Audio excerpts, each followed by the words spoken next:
Hola.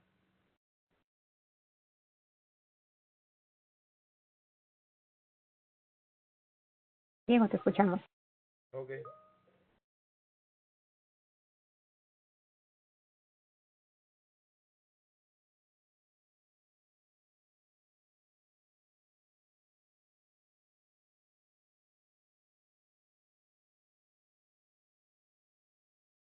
Ok, muy bien. ¿Todos me escuchan bien? Por favor, muchos, hola a todos.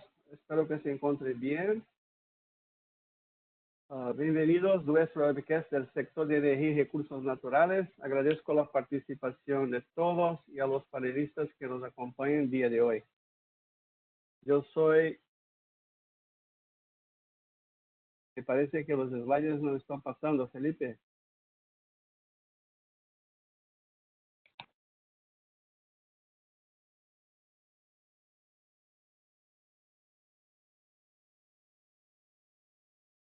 Solo un minuto, por favor.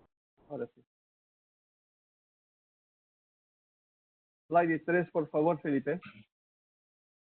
Yo soy Manuel Fernández y estoy a cargo del sector de energía y recursos naturales en América Latina y soy el moderador del webcast.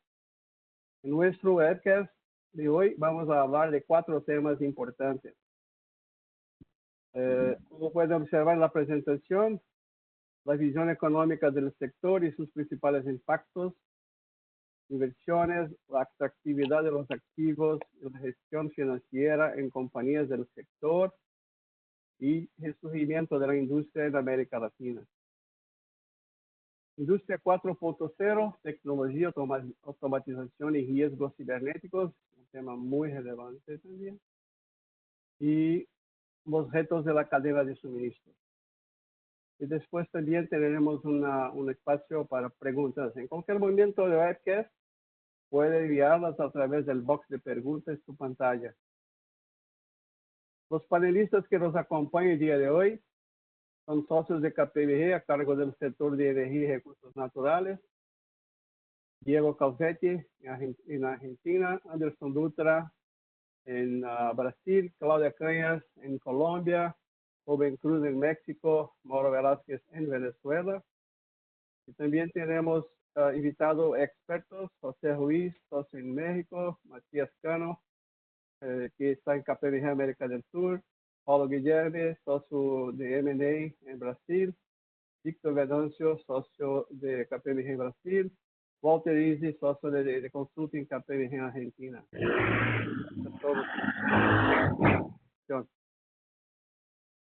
Bueno, empezando una encuesta de World Economic Forum, foro reciente, que con 350 profesionales de riesgos,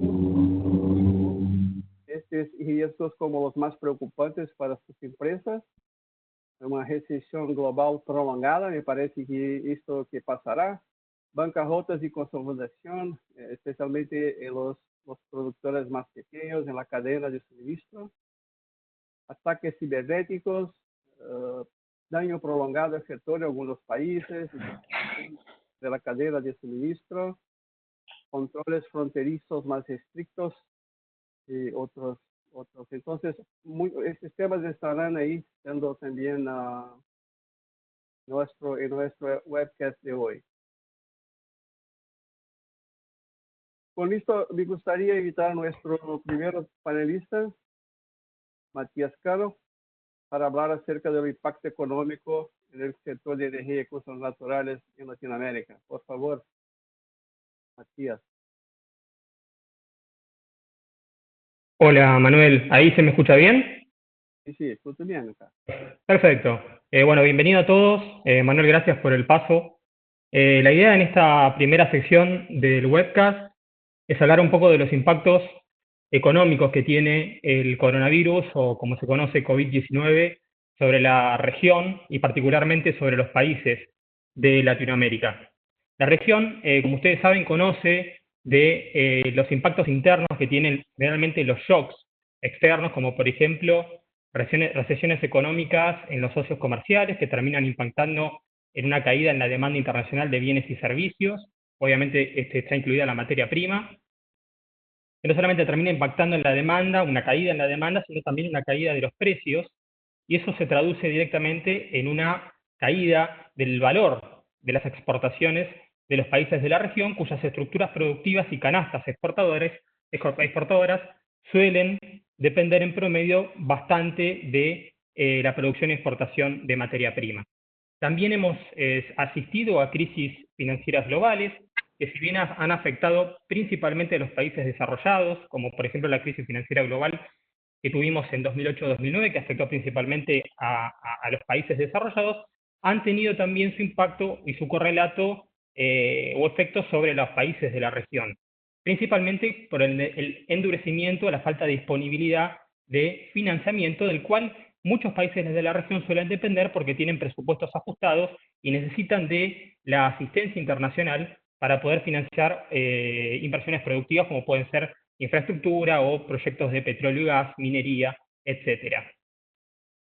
Pero la principal importancia que tiene, o en términos del efecto de la crisis de COVID-19, es que esta crisis o este brote de coronavirus tiene un impacto que la distingue de las crisis pasadas. Es decir, aúna a las crisis pasadas, pero además tiene un impacto muy importante y que la distingue, que es justamente el freno en la actividad económica global que imponen las medidas de distanciamiento, aislamiento y las cuarentenas obligatorias aplicadas en todo el mundo. Es decir, es un shock de oferta que termina trasladándose a un shock de demanda. Un shock de oferta porque obviamente frente a las medidas que tiene 3 puntitos abajo. de distanciamiento, frena la actividad económica, y ese freno en la actividad económica termina impactando en la oferta productiva, en las inversiones. Y un shock de demanda, porque hay una caída, este freno en la actividad económica se traduce en una caída en la demanda internacional de bienes y servicios, como así también una caída en la demanda interna de los países, porque cae la demanda frente a la caída en la actividad económica interna o doméstica, hay una caída en la demanda de las empresas y de los consumidores que, frente a la incertidumbre y esta crisis, deciden cambiar sus hábitos de consumo, sesgar sus ingresos hacia el ahorro y hacia bienes de primera necesidad, haciendo caer la demanda de bienes y servicios de otros sectores. En la figura número 1 que pueden ver ahí en la presentación, el FMI ha estimado cuáles son las tasas de crecimiento esperadas para 2020 de este grupo seleccionado de países y regiones. Como pueden ver, para el mundo estimó para fines del 2020 una caída de 3 puntos porcentuales, y para la región de Latinoamérica alrededor de 5 puntos porcentuales. ¿Por qué la diferencia, no? ¿Por qué el Fondo Monetario Internacional está estimando que va a caer más la región que el mundo? Bueno, hay dos razones principales. La principal razón, que la mencionamos anteriormente, es que la región depende mucho de la materia prima, así su estructura productiva y su canasta exportadora depende mucho de la materia prima. Y la segunda y más importante es que la región viene de crisis preexistentes, crisis políticas, sociales, económicas y financieras, que frente a esta nueva crisis terminan agravándose. Siguiente slide, por favor.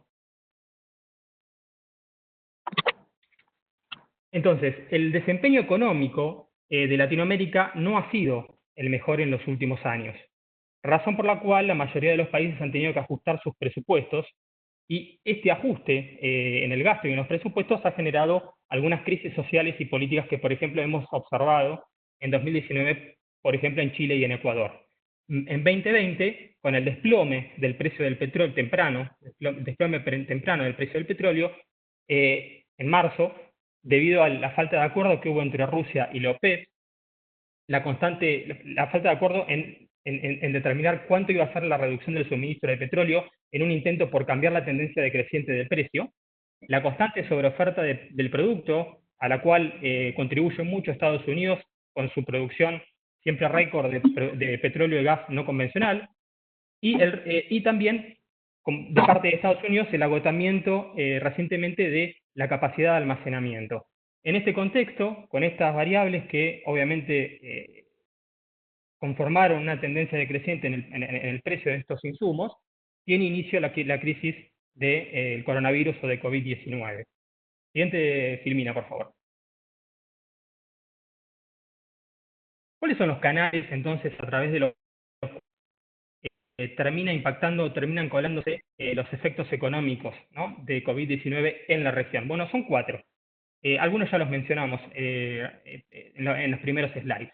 La primera es una caída en la actividad económica doméstica y externa, que obviamente en el caso de Latinoamérica nos afecta muchísimo la recesión económica o el freno en la actividad económica de los socios comerciales, como pueden ser Estados Unidos, la Unión Europea y China, que justamente y coincidentemente son regiones y países que se han visto muy afectados por la crisis de COVID-19.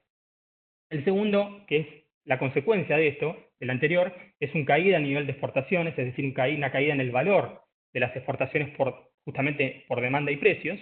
El tercero es una caída en la demanda de turismo, que si bien afecta principalmente a América Central, y a priori uno podría decir que no tiene tanto que ver con el sector energético, lo tiene porque una caída en la demanda de turismo significa también una caída en la demanda de transporte, y esto también le pega a la demanda de combustibles, entonces indirectamente tiene un efecto sobre el sector energético. Y el cuarto, que también es muy importante, y del cual bastante conocemos, es el endurecimiento de las condiciones de acceso al crédito, producto de la incertidumbre global, que lo único que hace es, como los dueños de capital y las personas en general no saben cuándo va a terminar la pandemia y cuándo van a comenzar a crecer de nuevo los países, deciden hacer fluir los flujos de capitales directamente hacia activos libres de riesgo o más seguros, como pueden ser las letras del Tesoro de Estados Unidos, sacando obviamente capital o haciendo caer la demanda de activos riesgosos, como pueden ser los de la región de Latinoamérica, o incluso haciendo salir capitales de los mercados de materia prima, que obviamente también tienen impacto a la baja en el precio de la materia prima. Justamente, los precios de la materia prima son crucialmente importantes para la región, como veníamos diciendo, justamente por esta dependencia de la estructura productiva y de la canasta exportadora de estos productos, y básicamente porque a lo largo de la historia se ha podido comprobar que los términos del intercambio, que básicamente para la región están compuestos en el lado del índice de precios de exportaciones por materia prima, tiene una correlación muy alta con la tasa de crecimiento. Cuando los precios de las materias primas crecen, se observa un crecimiento de la tasa, se observa un aumento de la tasa de crecimiento de los países de la región, y cuando los precios de la materia prima caen, bueno, se da el efecto inverso. Es una gran dependencia de la materia prima y de sus precios. De hecho, como pueden ver en la segunda figura, ¿qué nos puede esperar, no? O sea, fíjense que desde el comienzo de la crisis de COVID-19, que fue más o menos en diciembre de 2019, hasta marzo del 2020, hubo una caída del 45% en el índice agregado de la energía. Esto llevó, por ejemplo, que según datos del Banco Mundial, para abril de este año, el precio promedio del petróleo llegó a los $21 el barril. Este es el precio promedio entre WTI, Brent y Dubai.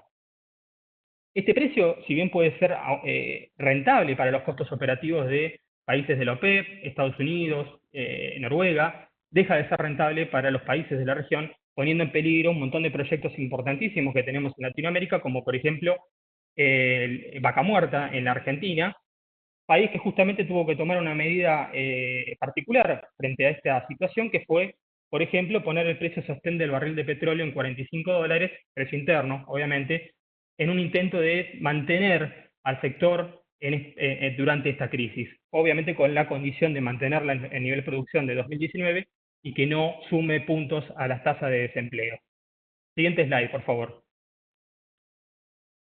Entonces, ¿cómo podemos resumir los efectos sobre la cadena del sector energético? Bueno, son 7. 2 que podemos decir que fueron anteriores a la crisis del COVID, que fueron los marcadores de la tendencia, esta tendencia decreciente en los precios, que ya los discutimos, que son el efecto de la disputa entre OPEP y Rusia, y el agotamiento de la capacidad de almacenamiento en los Estados Unidos y la sobreoferta del producto, y los otros 5 que son efectos directos de la pandemia, que los podemos detallar como ahí están, como en el slide. El efecto de la caída de la demanda internacional de la demanda internacional y de sus precios, que afecta a la producción, la inversión y las exportaciones de la región.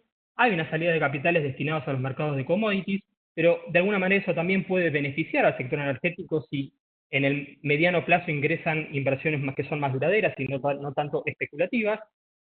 Ha afectado particularmente a los renovables, porque justamente China ha sido uno de los países más afectados por la pandemia, donde se inició en teoría, y también es uno de los países productores, o uno de los principales productores de tecnologías de energía limpia. Entonces, esta situación ha como retrasado las inversiones o postergado los proyectos de inversión en energía limpia, los cuales vienen siendo también muy importantes para la región, que están intentando, ¿no?, los países de invertir en energía limpia para hacer crecer la participación de las fuentes de energía renovable en sus matrices eléctricas y energéticas.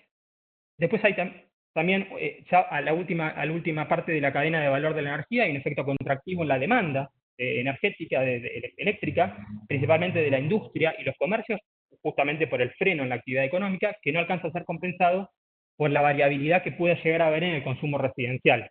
Y finalmente, un efecto sobre la cadena de pagos. Bueno, esto básicamente porque la situación que estamos atravesando y la incertidumbre hace que los individuos o los usuarios tiendan a aplazar o retrasar el pago de las tarifas de los servicios públicos, lo cual además está aprobado o convalidado por los estados, que están tomando medidas y están diciéndole justamente a la gente que frente a la incertidumbre traten de aplazar los pagos de estos servicios. Y esto obviamente tiene un impacto directo sobre las generadoras y sobre la rentabilidad de las empresas generadoras y distribuidoras de energía. Entonces, es un efecto bastante complicado. Entonces, para finalizar, estos son los 7 impactos que nosotros detectamos sobre el sector energético. Los países están tomando medidas para tratar de mitigar no solamente el efecto sanitario y económico de la crisis de COVID, sino también están tomando medidas para beneficiar de alguna manera o mantener la producción o el desempeño en la cadena de valor de la energía. Lo que entendemos es que hay grupos de medidas que están tomando todos los países que están un poco descompensadas, porque si bien algunos países, por ejemplo, toman medidas como Argentina, en la primera etapa de la cadena, que es poner un precio sostén al petróleo para beneficiar al productor y tratar de mantenerlo durante esta crisis, se toman otras medidas que no son tan beneficiosas en la última etapa de la cadena, por ejemplo, estas medidas de pedir a las personas que no paguen las tarifas de servicios o no permitirle a los generadores y a los distribuidores cortar el suministro ante la falta de pago. Entonces creemos que los estados tendrán que tomar un conjunto más variado de medidas como para poder tratar de beneficiar a toda la cadena y que no estén tan desequilibradas. Finalmente, para cerrar, creo que también van a ser muy importantes las medidas de coordinación internacional, medidas coordinadas internacionalmente para la fase de recuperación, principalmente aquellas medidas que estén destinadas a levantar las restricciones al comercio, a la libre movilidad de capitales, pero también las medidas de alivio a la deuda, porque, bueno, muchos países de la región, incluidos por ejemplo Argentina, tienen una relación deuda-PBI muy grande y van a necesitar de estas medidas como para poder facilitarles la fase de recuperación. Bueno, con esto he cerrado. Vamos a seguir con el webcast. Vamos a ir a la parte de inversiones, así que le paso a Manuel. Te devuelvo el audio. Muchas gracias, Matías. Y de hecho, es un sector con mucha relevancia para la región de Latinoamérica.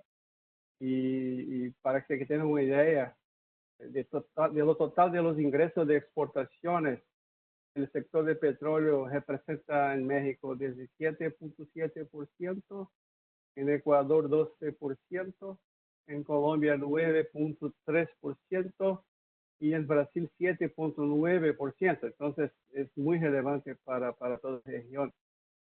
Y Paulo Guilherme, ¿me escuchas bien? Sí, Manuel.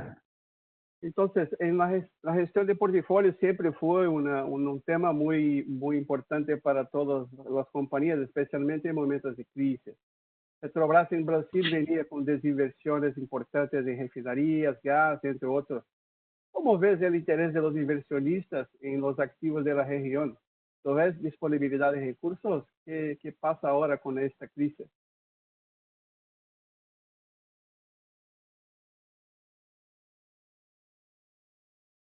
Paulo. ¿Me escuchan? Ahora sí, Paulo, por favor. Hola, buenas tardes, Manuel. Buenas tardes a todos. Es un placer hablar sobre el tema tan interesante.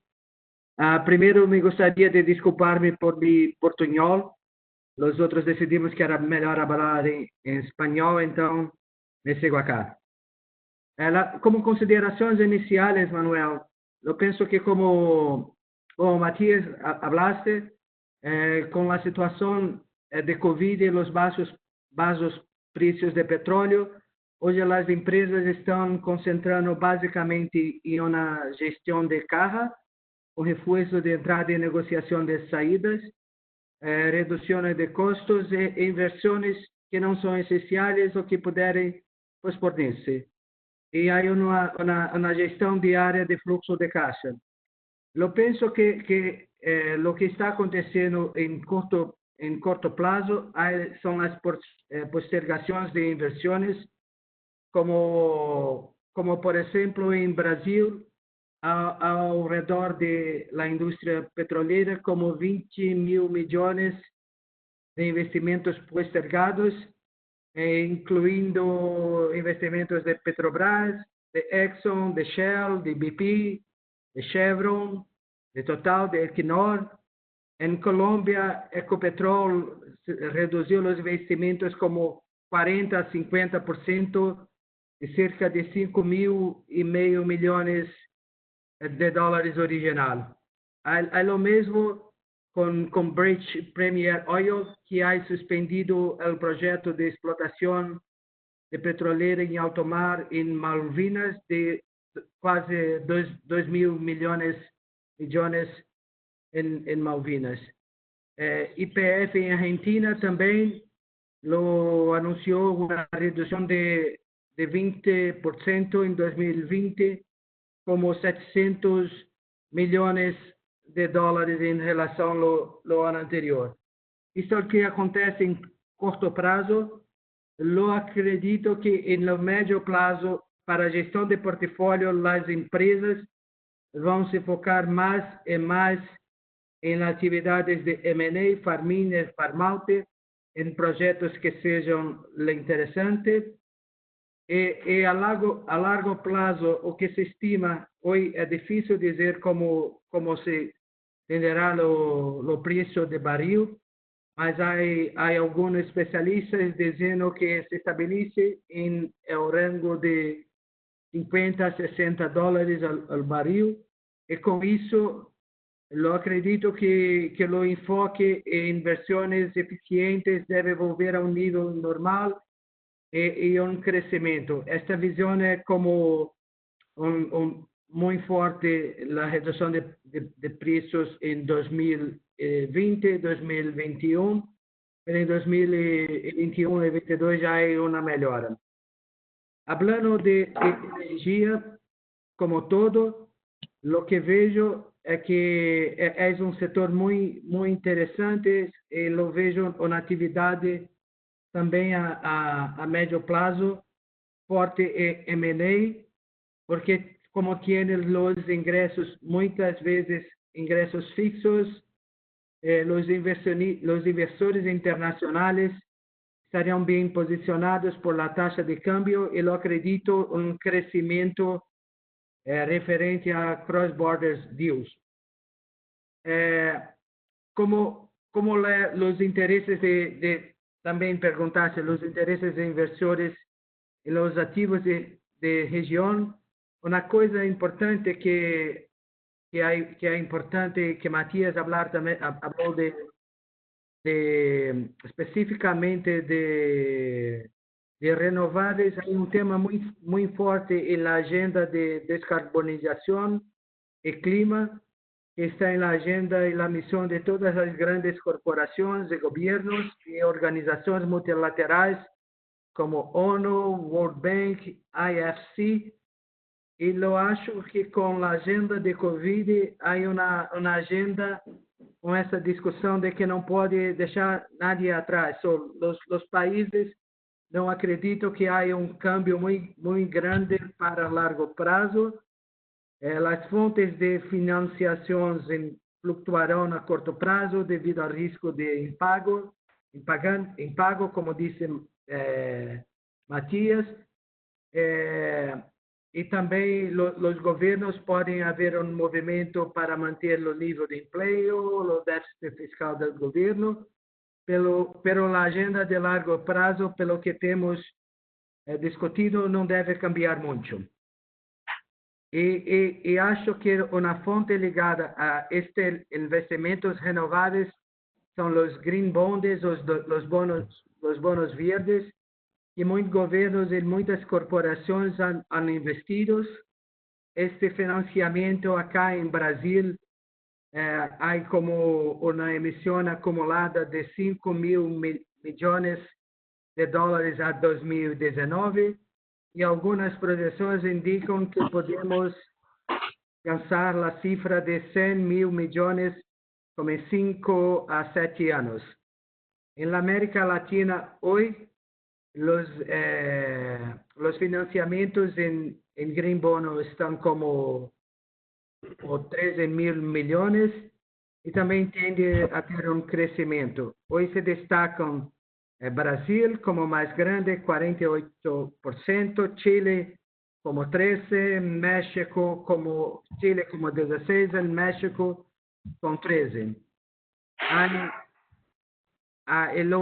Lo principal sector que emite los bonos son las empresas de energía, hoy con 54% del total de 13 mil millones, y lo continúa lo mismo en la expectativa en futuro. Algún ejemplo de las empresas y como es importante, acá en Brasil podemos citar como CPFL, Rio Energy, Enel Green Power, ISA CETEP, SQT, Taesa, Enel Energia. En Perú hay un anuncio de consorcio Transmantarano que planea emitir 400 millones de bonos. La minera los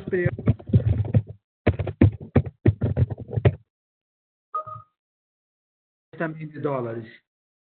Y cuando me preguntan los inversores si hay disponibilidad de recursos, yo pienso que los fundamentos en la economía o lo que tuvimos antes de crisis, hay una grande referencia que los gobiernos para salir de la crisis en COVID inyectarán mucho dinero en la economía, muy voltado en proyectos de infraestructura, y reducirán las tasas de interés. La industria de private equity tiene un dry power alrededor de 2 trillones de dólares y con dinero disponible para buenos proyectos. Lo que aconteció en la crisis, en lo primero momento en Brasil, lo teníamos como 120 mil puntos antes de febrero. En febrero cayó a casi 60 mil puntos. Y hoy ya pasa en Brasil de 85 mil puntos. Lo que hay mesmo con la situación en Brasil de COVID, crítico y las cuestiones políticas que hablamos. Lo enxergo que es una situación, hay mucho riesgo en lo principio, más que los investidores los enxergan lo mismo acá. Y cuando olhamos las bolsas latinoamericanas, temos México e Chile caindo como 20%, no primeiro trimestre como 20-25%, Colômbia como 30%, Brasil e Argentina por encima del 40%, mas uma coisa que vemos é que para as empresas que têm boas carteiras, uma grande eficiência operativa que acredito que é um foco, a financeira bem posicionada, esses setores serão resilientes e vão chamar muito capital para isso. E há muito espaço e capital em longo prazo. E esta é a minha visão, que há um impacto em curto e médio, mas que os fundamentos para as inversões de longo prazo continuam a mesma. Com isso, Manuel, me vuelvo aqui. Me gustaría ahora de preguntar a Diego en Argentina. Vaca Muerta tuvo mucho interés, muchas inversiones en los últimos años, como también tuvo la área de energía renovable. ¿Piensas que esto cambia ahora con este sector, Diego, o continúa? ¿Qué tal? Buenas tardes. Gracias, Manuel. Gracias a todos por participar. Bueno, es correcta tu apreciación. Desde el inicio del gobierno anterior, a través de las rondas y de los programas Renovar 1, 1,5 y 2, Se adjudicaron más de 147 proyectos de inversión en el área de renovables, los que en conjunto con el lanzamiento del MATER, del mercado a término para energía renovable entre privados, generó un movimiento de cerca de 7.000 millones de dólares de inversiones directas en el área de renovables. La particularidad que tenían estos programas era que la energía eléctrica se vendía a través de PPAs, es de Power Purchase Agreements, directos con CAMESA, los cuales se encontraban denominados en dólares. Esto, si bien tiene un resguardo hacia el sector, siempre es un riesgo en Argentina donde los gobiernos tienden a cambiar las reglas de juego en el mientras tanto. Esto no ha sucedido particularmente con renovables y eso es una buena señal para el sector. Sí hay que decir que la ronda 3 de energías renovables está en stand-by, así como todas las inversiones a través de los programas de PPP sobre transmisión de energía. Estos últimos resultan indispensables en un escenario de incorporación de nueva potencia al sistema integrado, ya que nuestros nodos de transmisión están prácticamente en un nivel de saturación. El sector eléctrico en general sufre mucho en el marco del COVID. Claramente es uno de los grandes perdedores de las medidas de aislamiento. De este sector prácticamente ha reducido en promedio, por efecto de la caída de la demanda, un 15% de la energía despachada en promedio, tomando los meses de marzo, que llegó a un 25%, a la primera semana de mayo, que estamos en torno al 10%, sino que adicionalmente sufrió una caída significativa en la cadena de pagos. Esto bien porque, digamos, en el sector eléctrico, CAMESA, que es el administrador del sistema, ha comenzado a retasear un poco los niveles de pago y ya acumula cerca de más de un mes y medio de retraso en el pago de la energía despachada. A eso tenemos que sumarle que en febrero la Secretaría de Energía determinó la especificación de los generadores denominados energía vieja, que son aquellos que están sin contrato y que representan cerca del 70% de la energía que se emite, que se comercializa, y un 45% del costo del sistema. Adicionalmente, en abril se definió, digamos, que esa remuneración que había sido previamente especificada no iba a ser sujeta a ajuste por inflación. Esto sumado genera un impacto muy grande, digamos, en el ingreso de los generadores, cerca del 50%, a lo que debemos sumarle el problema que veníamos arrastrando en la cadena de pagos. Por lo cual es de esperarse que en este corto plazo los generadores entren en un modo mantenimiento que sin un horizonte de precio y condiciones claras no generen inversiones que sean de difícil rentabilización. Del lado de la distribución, tenemos que recordar que en Argentina la tarifa de energía eléctrica hace del mes de agosto que se determinó de 2019, obviamente, que se determinó la suspensión de los mecanismos de ajuste tarifario, más las medidas que el gobierno tuvo que tomar en torno a la pandemia, como en gran parte de la región, suspensión de cortes, planes de pagos especiales, generaron claramente un debilitamiento de la posición de caja de las distribuidoras. Y un porcentaje cada vez mayor de la tarifa tiene que ser cubierta a través de subsidios estatales. Este esquema, dependencia de subsidios, estrés en la caja, claramente hace caer los planes de inversiones que tengan que ver con mejoras en el servicio. Por el lado de Gas que mencionabas previamente, si bien algo ya mencionó Matías al comienzo de producción al hablar del precio sostén en el mercado argentino, claramente es un precio que no permite a Vaca Muerta volver a un gran nivel de despliegue. Podemos estimar que hay un precio de break-even que puede estar en torno a los 30 a 40 dólares dependiendo del nivel de productividad de los pozos. A todo este contexto en el sector energético lo que tenemos que sumarle es que Argentina está en un escenario recesivo que ya se extiende por más de 2 años y en un proceso de renegociación de su deuda soberana, con lo cual es claro que, digamos, cualquier proyecto de inversión está sujeto a ese condicionamiento en cuanto a sus costos de financiación que le obligan a buscar tasas de retorno que hacen que muchos proyectos en Argentina sean poco atractivos. Sí vemos una oportunidad importante para lo que tiene que ver con Merchant Acquisitions o operaciones de adquisiciones de compañía, ya que entendemos que aquellos grupos que se encuentren líquidos, que tengan un posicionamiento estratégico de largo plazo, claramente pueden encontrar buenas oportunidades de negocio en otros participantes que se encuentren apremiados con situaciones de liquidez o la aparición de nuevas oportunidades de negocio. Manuel, si no te contesté tu pregunta. Oh, cielo, sí, muchas gracias. Ahora, por favor, Rubén, México venía ahí con una política de aumento de productividad de petróleo y también reformas en su sector eléctrico. ¿Cómo está México ahora manejando este tema de retomada? Con mucho gusto, Manuel. Espero que me escuchen bien. Un saludo a todos y un placer participar en este evento. México, como los demás países de LATAM, enfrenta retos importantes para la continuidad de los negocios ante los efectos de las medidas que se adoptaron para la contención de la propagación del COVID. Y como sabemos, durante la administración anterior, México tuvo una exitosa periodo de rondas petroleras, así como subastas para la adquisición de energías renovables a largo plazo, donde se anclaron importantes proyectos solares y eólicos.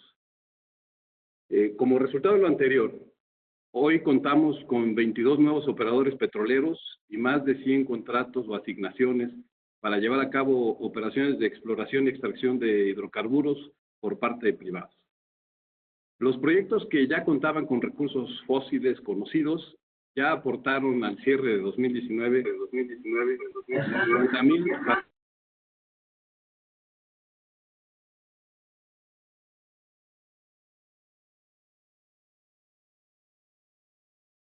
ya una señal clara de que está teniendo éxito la implementación de las inversiones en estos contratos.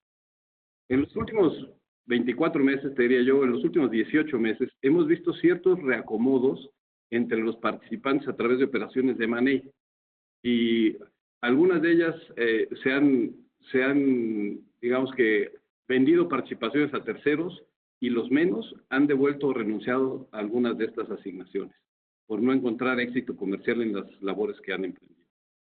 La gran apuesta como industria petrolera sigue siendo las actividades que se siguen llevando a cabo en aguas profundas, donde hasta ahora los proyectos no se han detenido como consecuencia de la pandemia, y el actual ambiente de precios internacionales tampoco ha afectado gravemente el plan de inversiones de las empresas extranjeras en México.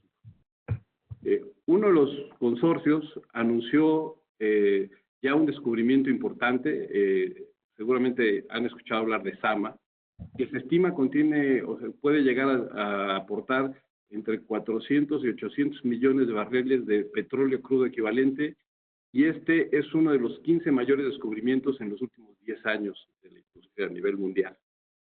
Los trabajos para la unificación de este campo van a ser un reto, porque esta asignación colinda con otra asignación de la empresa productiva del Estado, y hay una gran expectación para ver cómo se define quién será el operador de este nuevo yacimiento.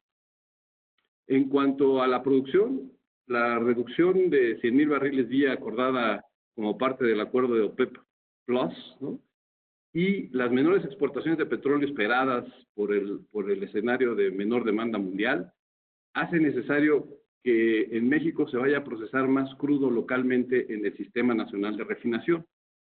Esto, a su vez, pondrá presión en el sistema, ya que se deberá buscar un uso para el combustóleo que genera el proceso de refinación. El único jugador con capacidad de consumir este combustóleo es la empresa eléctrica del Estado, y lo anterior hace necesario que se modifique el orden de despacho del fluido eléctrico por parte del operador del sistema, que en nuestro caso es el SENACE, y que también depende del Estado. Hasta hace un par de semanas, el orden de despacho obedecía a quien tuviera los menores costos marginales locales, beneficiando a las energías renovables. Por lo anterior, el Estado mexicano decidió promover a través de la Secretaría de Energía una política para garantizar la confiabilidad, seguridad, continuidad y calidad en el sistema eléctrico nacional, limitando la entrada en operación de nuevas centrales renovables que estaban en proceso de interconexión y retando a los proyectos que se encuentran en fase de construcción. Lo anterior ha detonado acciones legales por parte de los operadores, las cuales se tendrán que dirimir jurídicamente tanto en el ámbito local como en el ámbito internacional, llamando a la protección de la inversión extranjera a través de los tratados internacionales que se tienen celebrados. Esto, además de la presión que exige el cumplir con los compromisos adquiridos para disminuir la huella de carbono a nivel país a través de los acuerdos del COP21 y además la Ley de Transición Energética vigente que establece mínimos de generación de energías verdes. Estos eventos serán los que definirán el desarrollo y evolución de la industria energética en México en el marco del regreso a lo que se ha denominado la nueva normalidad, en la cual la inversión en nuevos proyectos renovables será revisada y muy probablemente retrasada, Manu. Regreso contigo. Muchas gracias, Rubén. Y ahora me gustaría preguntar a Claudia Cañas de Colombia si sus activos en Colombia siguen siendo atractivos para inversiones. ¿Cómo Colombia ahora maneja su sector de energía? Por favor, Claudia. Buenas tardes para todos. Manuel, ¿me escuchas bien? Sí, bien, Claudia, gracias. Ok, bueno, muchas gracias. En relación con tu pregunta, Manuel, pues la industria de hidrocarburos en Colombia es muy relevante y desde la perspectiva económica la gran preocupación es la paulatina disminución de las reservas de crudo y gas porque estaríamos perdiendo la autosuficiencia energética. Actualmente está estimado más o menos que tenemos 6.3 años de petróleo y 8 para gas, en adición a la generación de empleo que directa e indirectamente genera este sector. Lo anterior implica entonces para el gobierno seguir incentivando la adjudicación de nuevos proyectos de exploración a través de un proceso competitivo permanente. Los principales proyectos de petróleo en nuestro país están ubicados en el Meta más o menos el 46%, en Casanare un 20% y en Santander un 10%. En relación con los campos de gas, están ubicados en Cusiana, Cupiagua y Pautó, en las zonas de Casanare, Guajira y Córdoba. Colombia en 2019 logró incorporar nuevas reservas por 746 millones de barriles principalmente en los campos de Quifa, Rubiales, Caño Sur, Chichimené y Moriche. Otro frente importante es que se firmaron más o menos 31 contratos y el desarrollo para la exploración y producción costa afuera que hace 5 años no teníamos contratos en esa área. Ahora bien, con la situación actual de la crisis y de acuerdo con los análisis efectuados por las organizaciones de la industria del petróleo como la SP, se ha determinado que con el costo del precio del barril entre 30 y 35 dólares no estaríamos en una buena posición, pues las compañías no estarían llegando ni siquiera al punto de equilibrio. Más o menos los costos de producción en Colombia pueden oscilar en valores superiores a los 40 dólares por barril. Entonces, ya en la crisis del 2015 y 2016, la industria hizo grandes esfuerzos en la reducción de costos de producción.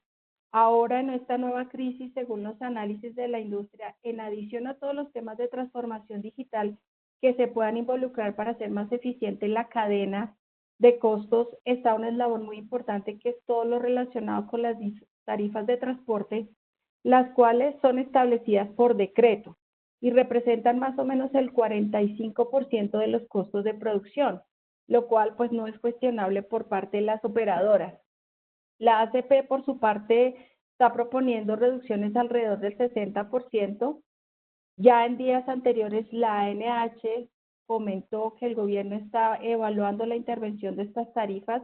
Es un tema complicado, sin precedentes de pronto en el país, pero es importante considerarlo para desarrollar la competitividad en el sector.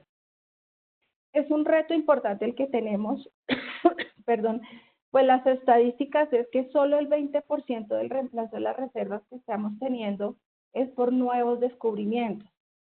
El 80% restante viene de campos existentes, en su mayoría maduros y en algunos casos en etapa de declinación. Luego, tenemos mucho potencial también en proyectos costa afuera, como lo mencioné antes, y ya estamos con la evaluación de los pilotos en investigación en fracking. Ahora, En relación con energía renovable también es un tema muy relevante para nuestro país. Nuestra ubicación geográfica nos permite tener proyectos importantes en términos de solar y eólica, principalmente en La Guajira. Desde el año 2019, el gobierno lanzó un programa muy ambicioso para tener energía renovable en la matriz energética, inicialmente con 14 proyectos a 3 años. Actualmente el 70% de la matriz energética viene con recursos hídricos y el 30% proviene de energías alternas. Luego el objetivo es dar mayor entrada a estas energías. Por ahora ya hay proyectos aprobados inicialmente por $500 millones en promedio. Hay incentivos tributarios por parte del gobierno que promueven la inversión en estos proyectos y hay un programa estructurado para las subastas de energía, lo cual da mayor claridad sobre los requerimientos técnicos y regulatorios para los inversionistas. El año pasado, por ejemplo, se adjudicaron en la subasta de renovables 4 proyectos a generadoras como Trina Solar, AES, Celsia, EDPR, principalmente en proyectos solares fotovoltaicos y eólicos para AES, Celsia y EDPR. De otra parte, Enel también obtuvo 23 contratos a 15 años mediante subasta para la inclusión de energías renovables no convencionales que provendrán también de granjas solares y plantas eólicas. Nosotros también hemos estado participando en la evaluación de los índices ESG, Environment, Social and Governance, y observamos que están en la agenda de los principales ejecutivos del país. De hecho, dentro de nuestros clientes como ISA, Grupo Energía Bogotá y EPM, tienen este tema muy presente, tienen prácticas muy maduras en las 3 dimensiones e inclusive participan en diversas iniciativas internacionales y forman parte del índice de sostenibilidad Dow Jones para mercados emergentes. En el caso particular de ISA podemos decir que los directivos son muy sensibles a este tema y su estrategia ISA 2030 tiene base del valor sostenible y desde ahí se están definiendo todos los abordajes de la gestión de la década. Ecopetrol también es una empresa muy madura en este tema y mineras como Drummond, Cerrejón, Cerro Matoso tienen muy buenas prácticas en este sentido. Entonces, en resumen, Colombia tiene un alto potencial de inversión en la industria generado por la necesidad propia de tener una autosuficiencia energética. Tenemos retos importantes en términos de competitividad y de renovación, pero el gobierno está trabajando con incentivos importantes para crear estas alternativas de inversión. Esto es, Manuel. Muchas gracias, Claudia. Este tema de ESG es muy relevante. Muchos inversores no invierten más en compañías que no tienen programas de sustentabilidad claritos. Entonces, es muy importante. Gracias, Claudia. Ok. Me queda claro que las compañías necesitan mantenerse competitivas, ¿no? Especialmente en este momento, ¿no? Por los costos de producción, los listing costs.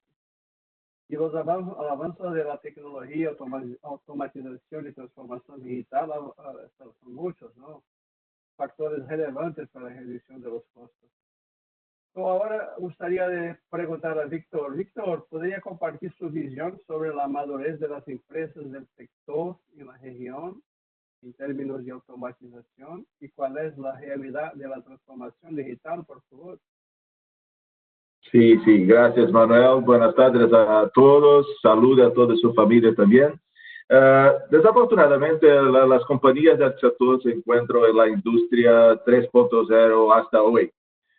Existe automatización y alguna digitalización, pero aún está lejos de ser lo que lo conocemos como industria 4.0.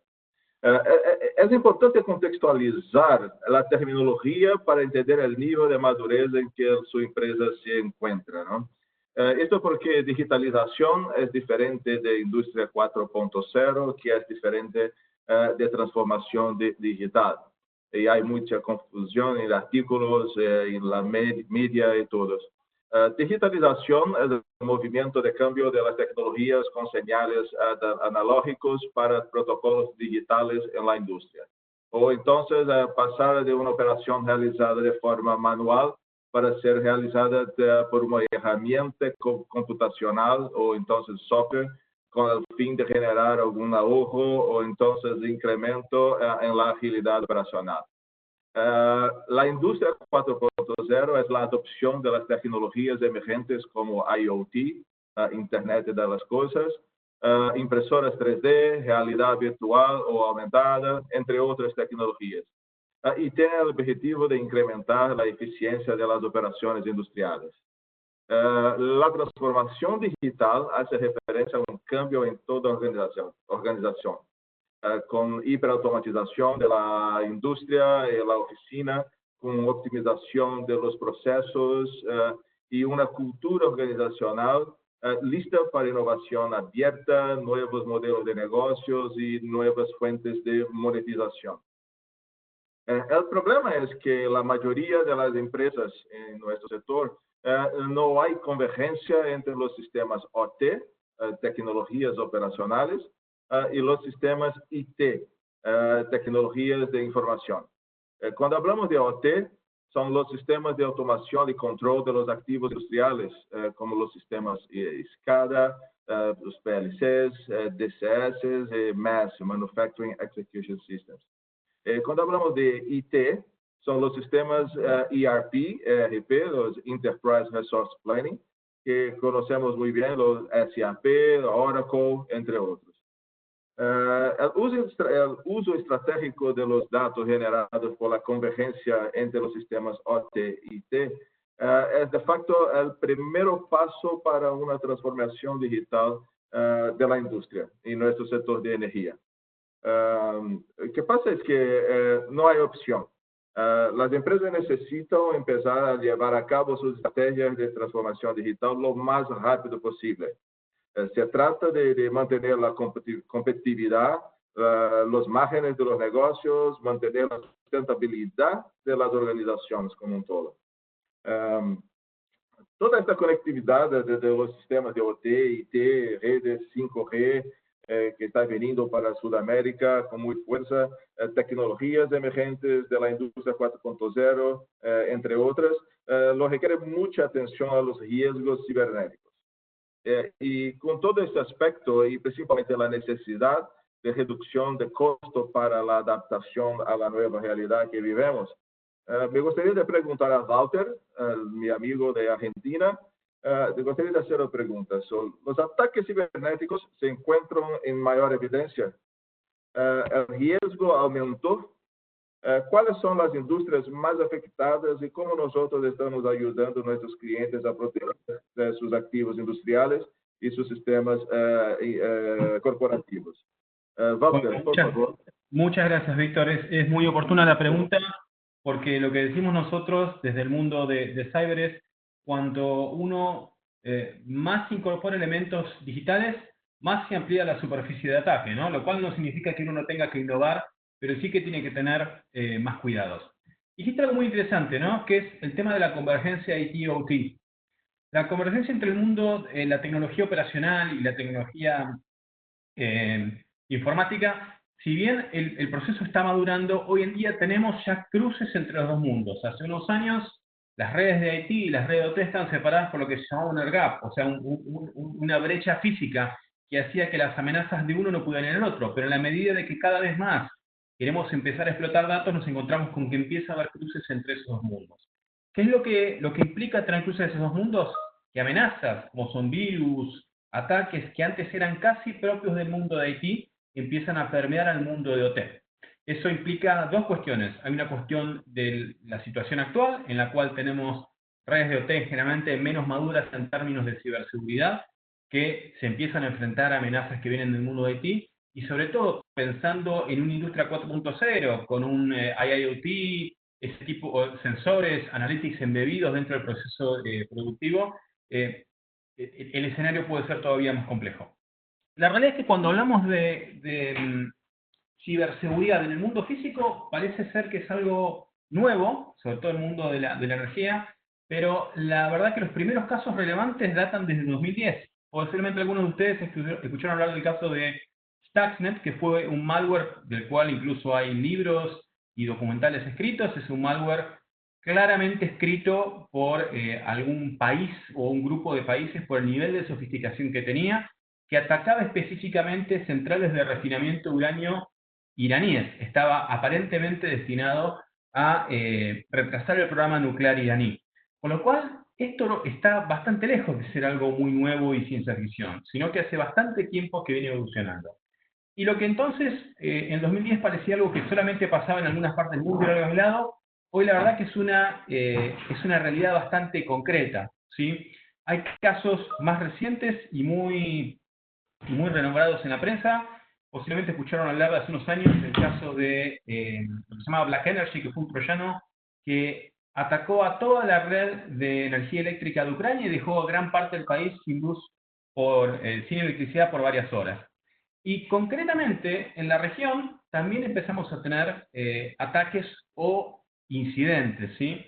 En el 2019, sin ir más lejos, en una petrolera muy significativa de México, un ataque de ransomware. Ahora voy a profundizar un poco más que ransomware, que entre otras consecuencias lo que hizo es que los operadores perdieran temporalmente el acceso a la red, también interrumpió el funcionamiento del sistema de pagos. El ransomware, quizás algunos lo escucharon, pero para los que no, es ese tipo de malware o virus, como lo queramos llamar, que lo que hace es encriptar los datos de nuestra máquina y pedirnos una especie de ransom, o sea, de rescate, que típicamente es en una criptomoneda, como es Bitcoin, por ejemplo, y hasta que no pagamos no nos libera los datos. Esas eran amenazas típicamente del mundo de IT, que ahora, a raíz de la conectividad, empiezan a permear en el mundo de OT. Para ir a algunos otros casos, en Estados Unidos se descubrió también en 2019 una campaña específica destinada a compañías de petróleo, que entre otras cosas lo que lograron hacer los atacantes fue encriptar datos, capturar imágenes de las cámaras web, o sea, espiar en las plantas, ¿sí? E incluso alterar el funcionamiento de algunos procesos. También el año pasado se descubrió una campaña de malware específicamente orientada a lo que es oil and gas, originada de Medio Oriente, originada de Medio Oriente y específicamente destinada a compañías de Medio Oriente. Y un poquito más atrás hubo un caso bastante renombrado en el estado de Aramco, donde un malware sumamente sofisticado atacaba específicamente ciertos equipos de Schneider, que es una marca muy conocida en el mundo industrial, y lo que atacaba es los sistemas de safety de la planta. ¿Qué significa? Que la planta no iba a poder, por ejemplo, en una situación anómala, por ejemplo, la que puede conducir una explosión, volver a una condición normal, porque el malware había atacado los sistemas de safety. Por un error que cometieron los atacantes, finalmente se pudo detectar a tiempo y no hubo ningún accidente, pero podría haber sido bastante grave. Como para redondear un poco, posiblemente muchos conozcan a Kaspersky. Kaspersky es una compañía de investigación de seguridad que también tiene software antivirus. Desde el 2017 viene haciendo una encuesta en el mundo industrial. En el 2017 un 25% de los encuestados consideraba que la probabilidad de recibir que tenía probabilidad de recibir un ataque muy importante. En el 2019, 2 años después, el 50% cree que es muy probable que le suceda un ataque de ciberseguridad en el mundo industrial. Y la verdad que pensando un poco en los desafíos que presenta esto para la industria de la energía, hay dos tipos de desafíos. Por un lado, imagínense que es un ataque que no solamente ataca los datos, como en un ataque en la red OT, sino que puede tener impacto en el sistema físico. Esto tiene dos cuestiones importantes. Por un lado, las pérdidas que implica perder un equipamiento industrial, y por otro, claramente, la posibilidad de afectar vidas humanas en un ciberataque.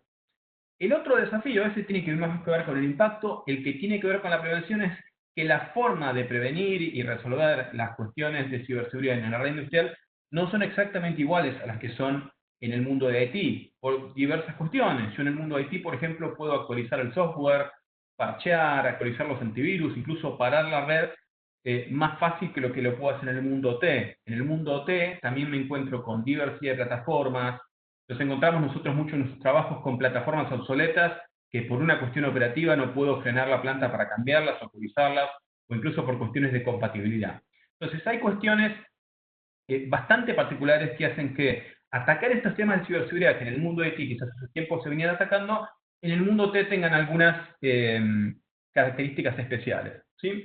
Hoy en día, ¿qué nos encontramos? ¿Qué están haciendo las compañías? En muchos casos de la mano nuestra, actualizando sus equipos, lo que se llama hardenizar, que es mejorar la configuración de los equipos para que sean más resistentes o que no tengan vulnerabilidades que los hagan vulnerables a ciberataques, segmentando las redes, o sea, separando más claramente los puntos de contacto de la red de IT con la red OT, actualizando y uniformizando los antivirus, un tema que nos encontramos a veces cuando empezamos a ver redes sociales que tienen diferentes antivirus, algunos actualizados y otros no, con lo cual tampoco uno tiene seguridad de estar adecuadamente protegido. Y dos cosas muy importantes que son con las cuales quiero ir cerrando, que son el armado de una política de ciberseguridad industrial y, por otro lado, el implementar herramientas adecuadas de monitoreo propias de ciberseguridad para una red industrial.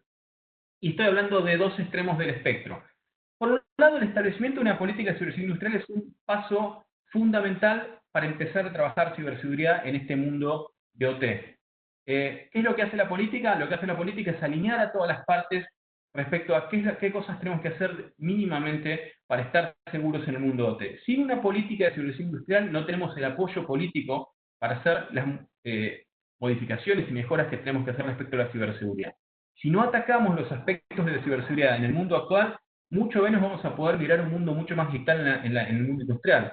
La verdad que pensar e implementar IIoT o las demás cuestiones de Industria 4.0 sin tener un basamento de ciberseguridad es meterse en un terreno de riesgo muy grande. Eso por el lado más político. En el otro lado de la cadena del espectro, lo que recomendamos muy fuertemente es implementar alguna herramienta de monitoreo de ciberseguridad específica para el mundo industrial. ¿Por qué específica para el mundo industrial? Porque yo no puedo escanear una red industrial de la misma manera que lo hago con una red de IT. Imagínense, si hago el mismo escaneo con una red de IT, puedo sobrecargar la red industrial y lo que puedo hacer es afectar algún proceso productivo. Entonces, existen herramientas específicas que tienen una forma especial de analizar la red que me permiten darme cuenta si existen sucesos maliciosos. De distinto tipo. Por un lado, permiten detectar, por ejemplo, firmas de virus específicos del mundo industrial, y por otro lado también, como las redes industriales son típicamente estables, me permite entender si está habiendo alguna anomalía que me puede dar la sospecha de que estoy siendo víctima de un ataque, de un virus, de algún suceso malicioso. Entonces, con estos dos extremos, por un lado, hago el kickoff de todo lo que es un programa de transformación, pero por otro lado también, al tener alguna herramienta de monitoreo, me permite en el corto plazo ya estar viendo qué es lo que me puede pasar y reaccionar rápidamente, no esperar a tener toda mi transformación para darme cuenta qué es lo que está pasando en mi red industrial.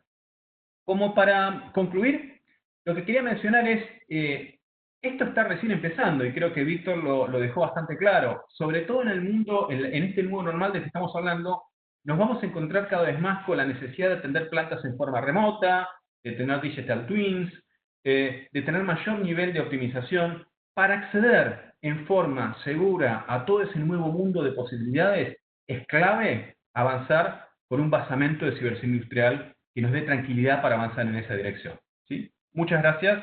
Bueno, después en el bloque de preguntas, si hay alguna, estoy abierto para las preguntas. Muchas gracias, Walter. Sí, tenemos pregunta en este tema. Excelente. Al final volvemos, ¿ok? Muchas gracias. Muchas gracias. Me parece ese tiempo de ese tema de transformación digital, nos vimos ahorita con esta crisis que no tenía un canal de e-commerce, tuvo mucha dificultad. Entonces, de hecho, es un tema muy, muy relevante. Ahora, ahorita tuvimos un estudio de Agencia Internacional de Energía que demuestra ahí una caída de demanda por energía desde mitad de marzo hasta final de abril, cerca de 50%. Estima-se una caída de 9 millones de barriles de petróleo por día ahora para el segundo semestre. Y esto vuelve al mismo consumo de 2012, ¿no? Entonces, esto trae muchos retos para la cadena de suministro, ¿no? Me gustaría preguntar a José Ruiz cómo la cadena de suministro, en este momento de gran control financiero, está ahí manejando sus retos. Hola, Manuel. Buenas tardes a todos. ¿Me escuchan ahí? Bien. Perfecto, Manuel. Bueno, Manuel, mira, te comento y bueno, a toda la audiencia, la realidad es que la situación y el contexto actual que estamos viviendo en el COVID y en los temas de cadena de suministro en Latinoamérica, es un hecho que el nivel de madurez que tienen nuestras cadenas de suministro hoy en día en Latinoamérica, en el sector de energía, está en un nivel de madurez básico, ¿no? Y esto lo dejó ver mucho el contexto actual, Y todo, ¿por qué? Porque todos los temas de digitalización y de tecnologías que mencionaba Víctor, hoy en día no está del todo explotado, ¿no?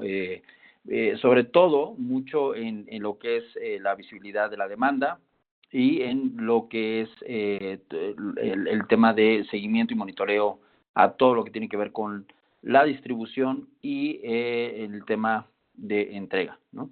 Entonces, yo te puedo decir que, pues evidentemente, este nivel de madurez básico hoy nos genera ciertos retos, ¿no? En la cadena de suministro, y dentro de los cuales el primer reto que yo veo o que nosotros estamos viendo es mucho el tema de tener mayor visibilidad end-to-end de toda la cadena de las operaciones, principalmente de la demanda y de la evolución de la demanda y de la migración de la demanda en el uso de los recursos, ¿no? El segundo tema es todo lo que tiene que ver con el desarrollo de proveeduría, ¿no? Sobre todo que tenemos que trabajar con un esquema de proveeduría más local y en su momento pues también hacer un esquema de proveeduría colaborativa y de colaboración abierta, ¿no? En este sector, ¿no? Los proveedores y la proveeduría tienen que trabajar bajo un esquema más de colaboración abierta, ¿no? Y otro tema muy, muy relevante dentro de la cadena de suministro ante este nuevo reto es todo lo que tiene que ver con las simulaciones y las evaluaciones del costo de servir, del costo de atender a los diferentes clientes y sectores, ¿no? El desarrollar hoy en día una capacidad de simulación ágil, ¿no? Flexible y continua de la parte financiera y del costo de servir en la cadena de suministro hoy se vuelve una capacidad fundamental, ¿no? Y esta capacidad fundamental nos va a ayudar mucho a optimizar todas las operaciones en la cadena de suministro. Entonces, por ende, los profesionales de cadena de suministro hoy en el sector de energía tienen que evolucionar y desarrollar capacidades desde el punto de vista financiero y de simulación que probablemente en el pasado no eran tan requeridos, ¿no? Y hoy en día son fundamentales, ¿no? Y necesarios. Y el otro tema que yo te quisiera como comentar a la audiencia acerca de lo que tenemos que trabajar, pues evidentemente es el uso de todas las tecnologías digitales, ¿no? Para la operación, para el monitoreo y para el seguimiento puntual del desempeño de todas las operaciones y anticiparnos a eventos, a disrupciones en esa cadena de suministro que probablemente se puedan repetir y es muy probable que se vayan a mantener durante un periodo de tiempo importante en lo que seguimos viviendo este contexto, Manuel.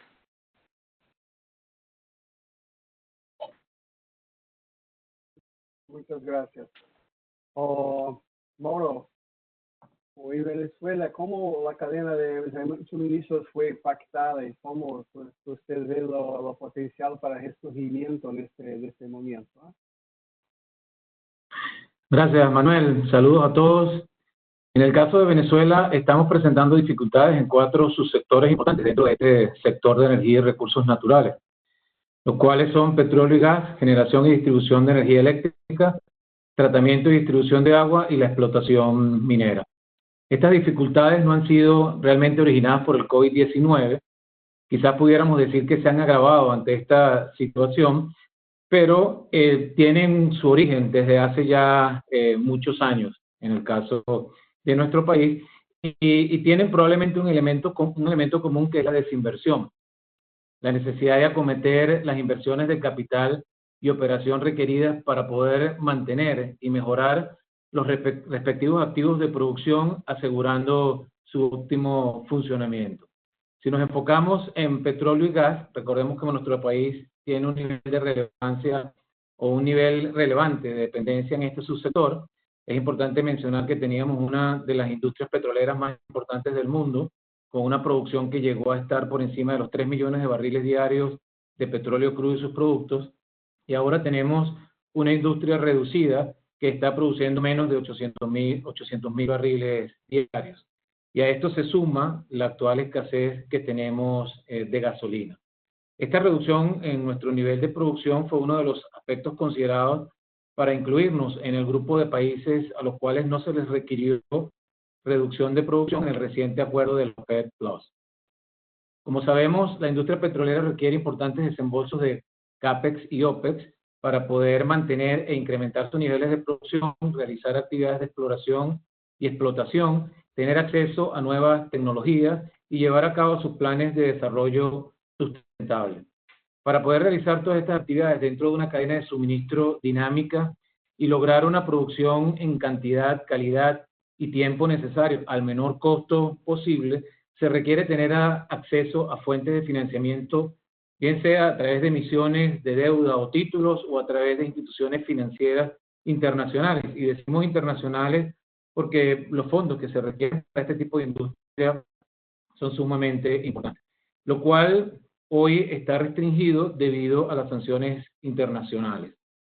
Pero no solamente estas sanciones restringen la fuente de financiamiento, sino que también limitan otras actividades claves dentro de la cadena de suministro, como lo son las adquisiciones de equipos para mantenimientos mayores o reparaciones, acceso a asistencia técnica y alta tecnología, apoyo o alianzas con empresas extranjeras para el área de perforación, adquisición de aditivos que son necesarios para la producción de combustibles, transporte marítimo para importaciones o exportaciones y, en definitiva, muchas restricciones en transacciones con proveedores y clientes internacionales. Nuestra industria petrolera tiene inmensas oportunidades debido a la cantidad de reservas de petróleo y gas que posee. Tenemos una capacidad de producción instalada con necesidades de mejora, es cierto, pero ahí están esas instalaciones. Quizás esa misma situación genera aún más oportunidades. Tenemos un costo de producción bastante bajo en determinadas áreas y en otras quizás no tanto, pero igual relativamente bajo en comparación con otros países. Mejoradores para hacer más rentables ciertos crudos extrapesados que aparecen en una determinada región del país, sistemas de distribución, almacenaje y puertos para el manejo de crudos y productos, y una ubicación geográfica estratégica y de fácil acceso a muchos mercados.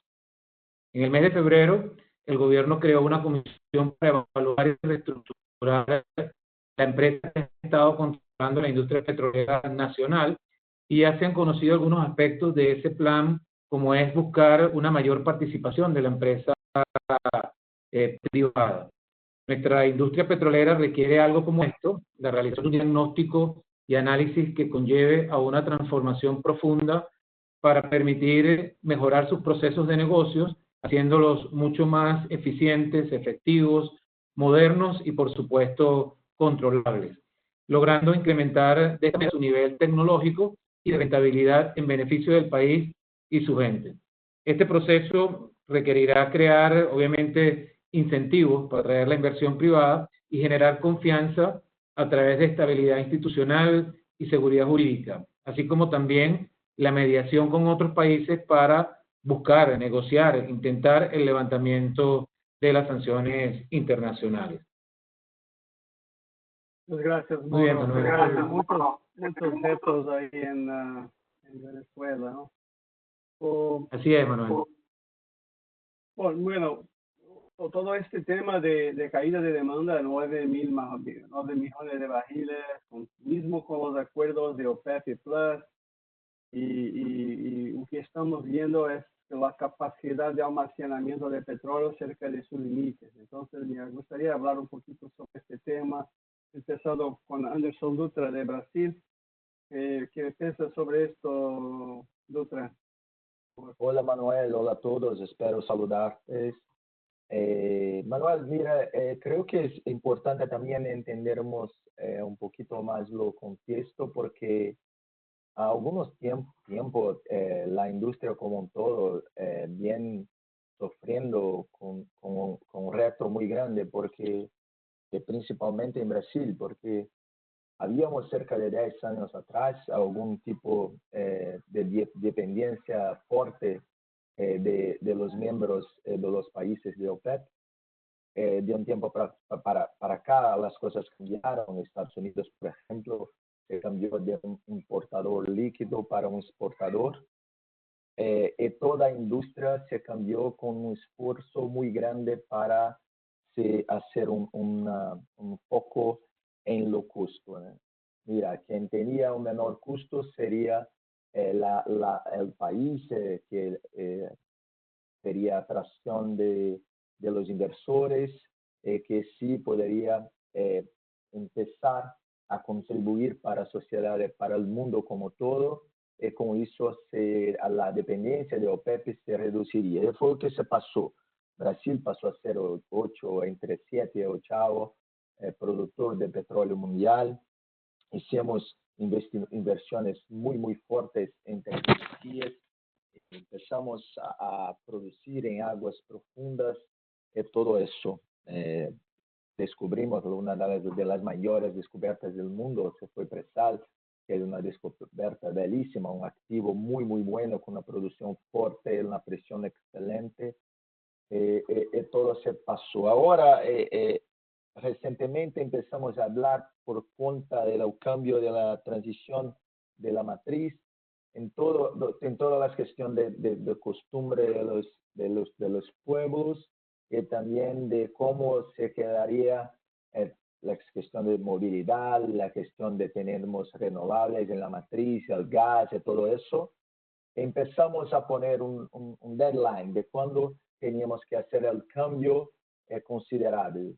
Y empezamos a decir con algunos estudiosos que por 2050 tendríamos cerca de 50% de la matriz global con renovable. En Brasil tenemos un poco de ventaja porque nuestra matriz es muy basada en agua por cuenta de las hidroeléctricas.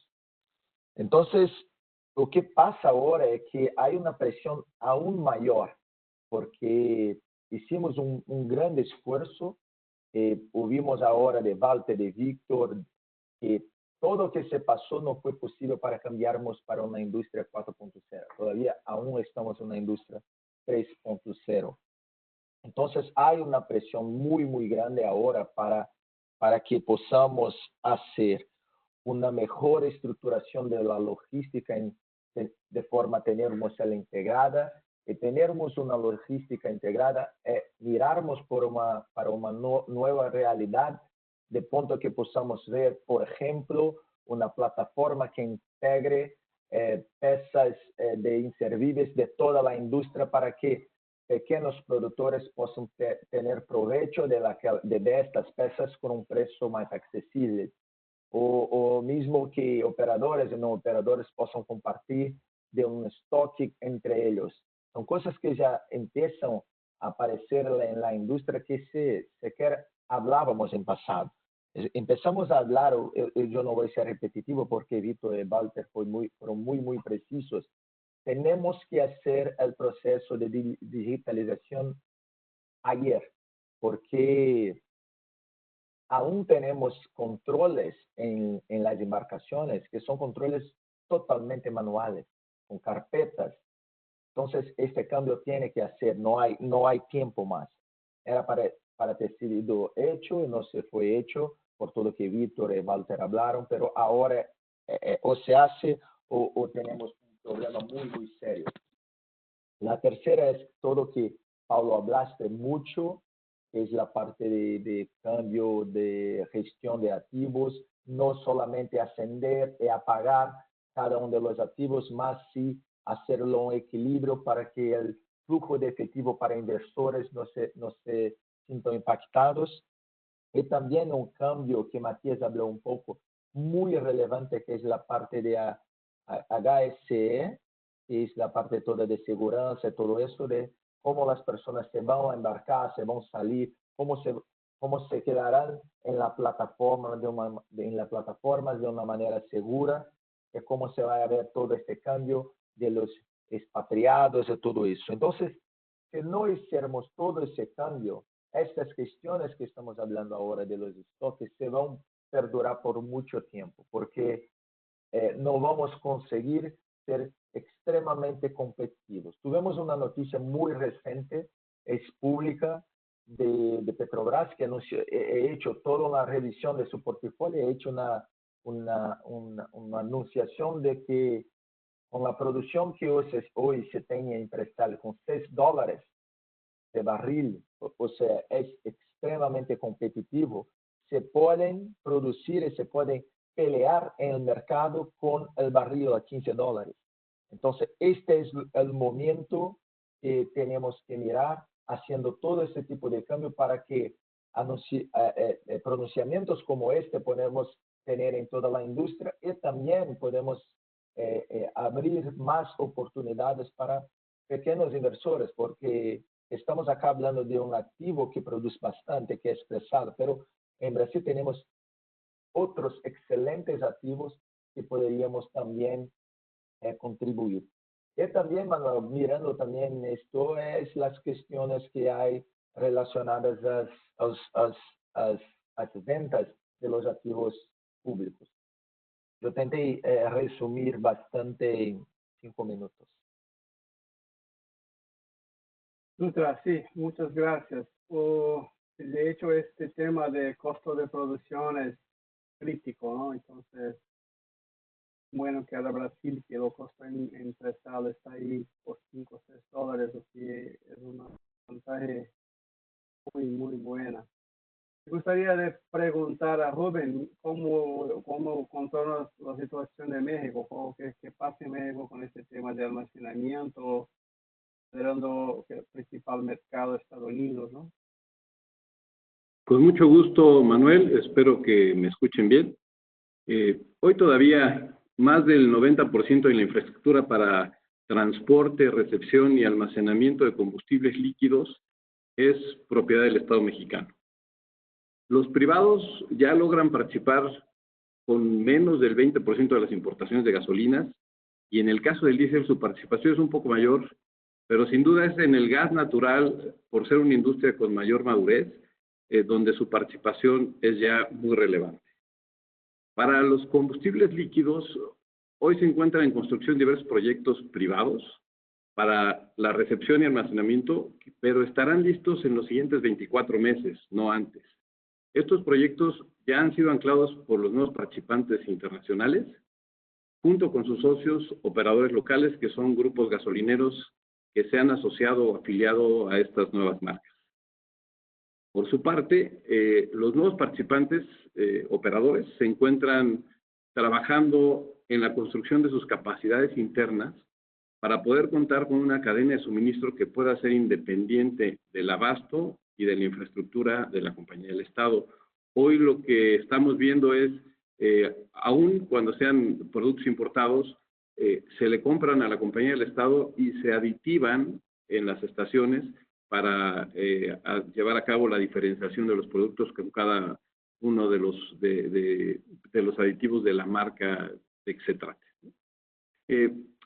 A través de temporadas abiertas que han sido suspendidas, algunas compañías pudieron reservar capacidad tanto para importar combustibles líquidos en el noroeste de México como para importar gas natural, pero son solo un par de casos. No es la generalidad. Y esas temporadas abiertas, como mencioné, ya han sido pospuestas o canceladas. Y en nuestra visión, todavía durante los siguientes al menos 2 a 3 años, la empresa del Estado concentrará de manera importante la comercialización de combustibles líquidos, tanto nacionales como importados. Hasta antes del COVID, el consumo nacional aparente de gasolinas en México era cercano a 750 millones de barriles diarios, con una participación de importaciones de cerca de 500 millones de barriles diarios, y siendo el Sistema Nacional de Refinación el que aportaba los 250 millones de barriles para balancear el mercado. Eso nos lleva a una capacidad de utilización de las refinerías en México por debajo del 40%, cercano al 30%, poniendo eso una presión adicional para generar rentabilidad mediante la operación solo de las refinerías, teniendo que complementar este negocio con el trading o la comercialización de combustibles. De ahí la importancia para el Estado de conservar su fortaleza como principal importador de combustibles líquidos. Un factor que será determinante para que la iniciativa privada pueda incrementar su participación y seguir avanzando será que además de tener acceso a la infraestructura para la recepción y almacenamiento, también puedan contar con los permisos de importación para llevar a cabo estas actividades. Estos permisos requieren la anuencia de la Secretaría de Energía y confiamos en que este proceso no se detenga y que no se frene la competitividad del mercado para privilegiar, digamos, las finanzas de la empresa del Estado, que como ustedes saben, pues ha sido observada a través de las calificadoras y está, digamos que bajo presión para mantener su flujo efectivo. Y con este contexto, Manuel, quisiera yo regresar contigo y ceder la palabra a alguien. Muchas gracias, Rubén. Me gustaría ahora de ver lo que piensa Diego en Argentina, cómo se ve este momento en Argentina, Diego, por favor. Gracias, Manuel. Bueno, te cuento, recientemente en Argentina hubo dos acontecimientos en relación con el oil and gas, están bastante interrelacionados.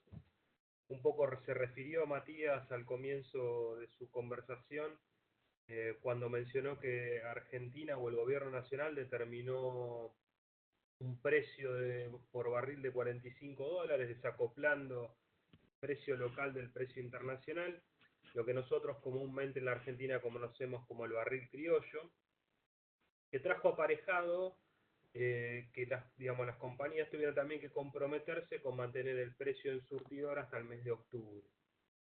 ¿Sí? Si bien esta medida lo que busca un poco es mantener o preservar el nivel de actividad en la industria, obviamente tiene su impacto o su mejora desde el punto de vista fiscal. ¿A qué me refiero? Esto claramente también tiene un subproducto, que es proteger la caída de las empresas, digamos, de las regalías petroleras en el caso de las empresas de las provincias productoras. Sin embargo, en la industria genera un distinto impacto, dependiendo de las distintas compañías dentro del sector.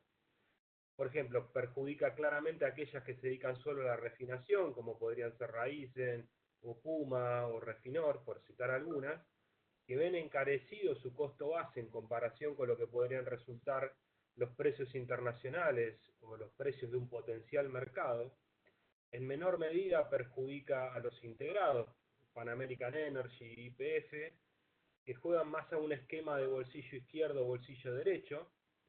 Sí, obviamente podrían verse beneficiados por el hecho de, o mejor dicho, se ven perjudicados porque deben mantener en funcionamiento con producción pozos que tienen una producción marginal, que podría ser reemplazada eventualmente por crudo barato del mercado interno, con un precio seguramente inferior a los costos de producción de estos pozos marginales. Y por otro lado favorece claramente a aquellos participantes del mercado que solamente actúan en la fase del upstream. Es decir, por ejemplo, Tecpetrol, Vista Oil, Shell, Exxon, etc.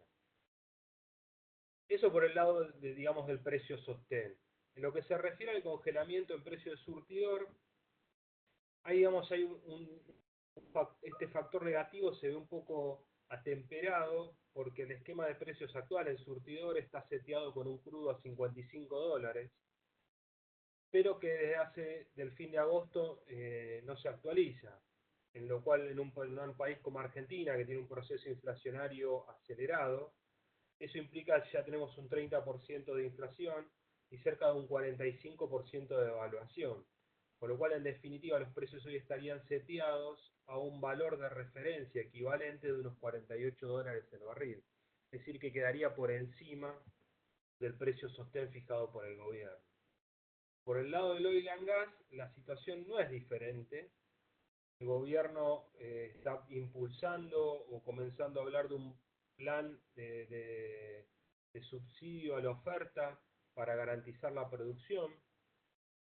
Está claro que este plan lo va a hacer en los valores de $7 el millón de BTU, como fueron los planes anteriores de incentivo a la inyección excedente, o lo que se denominó el plan Gas Plus. Se habla de un torno de $3.50 al millón de BTU. Tampoco está claro cuál es la letra chica de ese subsidio, es decir, cuál sería el punto de partida, si la producción comprometida, si incremento de producción directa, bueno, es decir, todavía están definiendo la letra chica. Sí, 3,50 parecería un valor que pone cierto confort a la industria, que ya hace desde la segunda parte del año pasado viene manifestando claramente una caída de la rentabilidad del sector gasífero. Muchas compañías a fin del año pasado, 2019, han tenido que reflejar pérdidas importantes por desvalorización en sus estados financieros, producto justamente de la falta de rentabilidad en el negocio del gas. De acá para adelante vemos, por lo menos en Argentina, una etapa con un mayor grado de intervencionismo y regulaciones gubernamentales que buscan un poco reorientar la inversión, tal vez generar incentivos. Deberemos ver, obviamente, con el devenir de los meses, y muy sobre todo creo que superados los efectos de la pandemia y en el caso de Argentina, todos los ruidos coyunturales, qué grado de confort va generando esto en la industria y por sobre todas las cosas, cómo responden los niveles de inversión. Vuelvo contigo, Manuel. Muchas gracias, Diego. Las conversas fueron enriquecedoras. Gracias a todos. Tenemos como 5 o 6 preguntas, pero afortunadamente no tenemos más tiempo. Entonces, pasaremos las preguntas por email. Agradezco a todos por la participación. Esperamos contar con ustedes en nuestros próximos eventos. También estaremos compartiendo con ustedes una memoria de este webcast con contenidos adicionales. Gracias por acompañarnos y que todo pueda invertirse con salud. Muchas gracias a todos. Gracias a todos. Hasta luego. Gracias. Hasta luego. Hasta luego. Muchas gracias. Gracias. Hasta luego.